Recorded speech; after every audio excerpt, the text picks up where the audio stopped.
Okay, we're going to look at something a little bit different now. Up until now, we've just been going stereo in, stereo out from the System 6000 to Logic.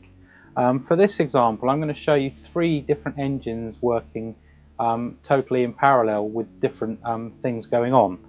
So we're basically sending 3 stereo pairs out of Logic into 3 stereo pairs within the System 6000, with each engine running a different algorithm. So this is a great tool for me, particularly when I'm working with a lot of drum loops and bass lines and stuff. I can create all sorts of tonal interest in real time using the icon controller and then print that back down. So I quite often have 4 different things set up in the System 6000 and just fire stuff into it and print it to the hard drive. So let's have a little listen to the bit of music without any of the processing going on.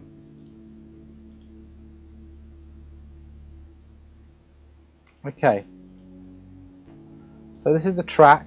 It's by an artist I've already mentioned called Tina Oldham, and it's a kind of electronic track with a little bit of an interesting vibe to it.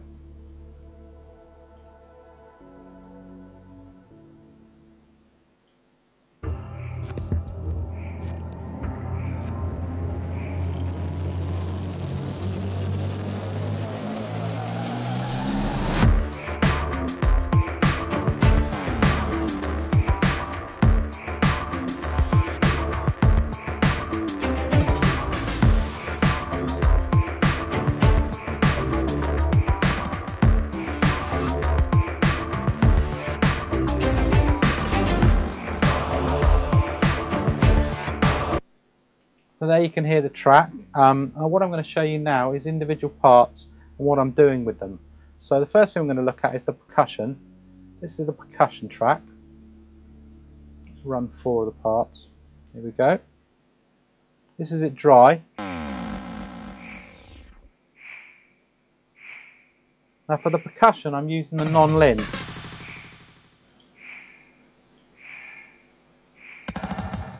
Now the Nonlin can be thought of as, in its traditional form, like a gated reverb effect, which you can use for all the classic gated reverbs. But you can do far more things with it beyond that, and that's what I love using it for. So let's have a little look at it now.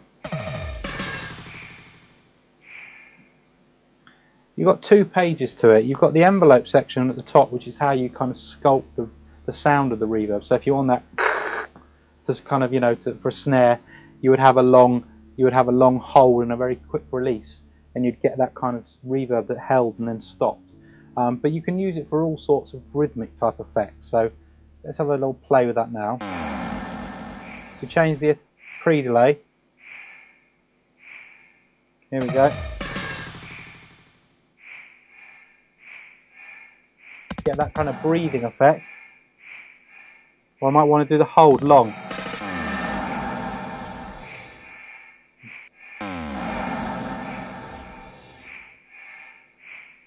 Very different sound already. The smooth control, which is the different types of reverb. And they're very different.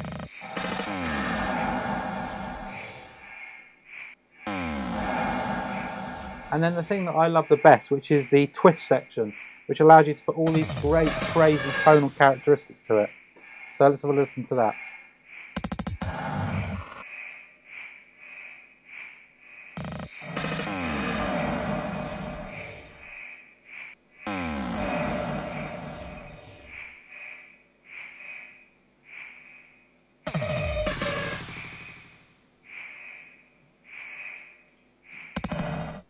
So you can see straight away what a creative tool you can have with just using the Nonlin.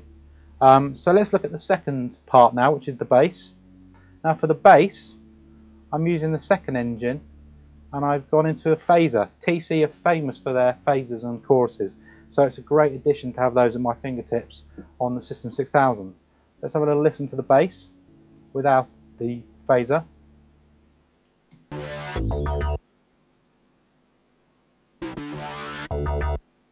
Okay, it's quite nice, but it's a little bit lifeless. Now let's put the phaser on.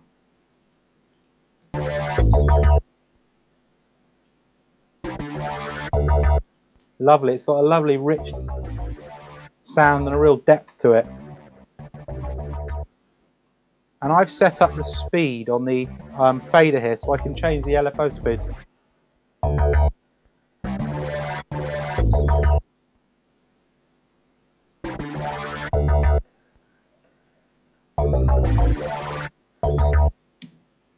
Again, just another example of how you can get your hands straight on and do things creatively. Now the third thing we're going to look at is the drums. For the drums, I'm using the Reverb2 algorithm, which is one of TC's oldest algorithms actually, but it's fantastic for percussive things, short, snappy sounds. I found it's great for bass sounds and for drum sounds. Sometimes I set up 2 or 3 of Reverb2s with all different settings, and send different elements of a drum loop out to it and then print it back. So let's have a little listen with and without. So this is the this is without. Nice enough drum loop.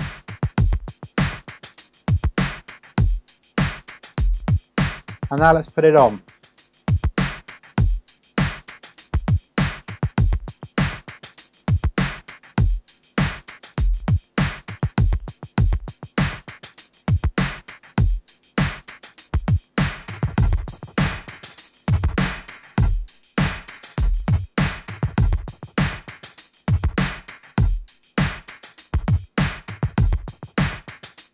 Let's settle it down into the mix.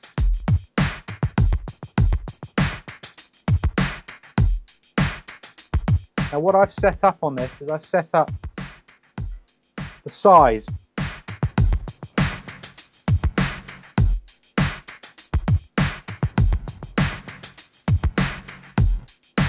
So I can automate that.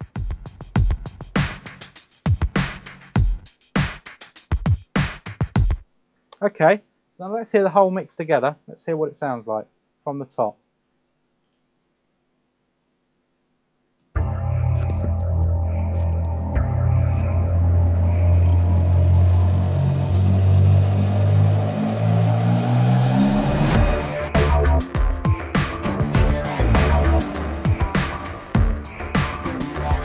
Automating the length.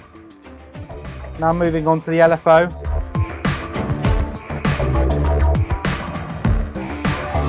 And down to Nonlin.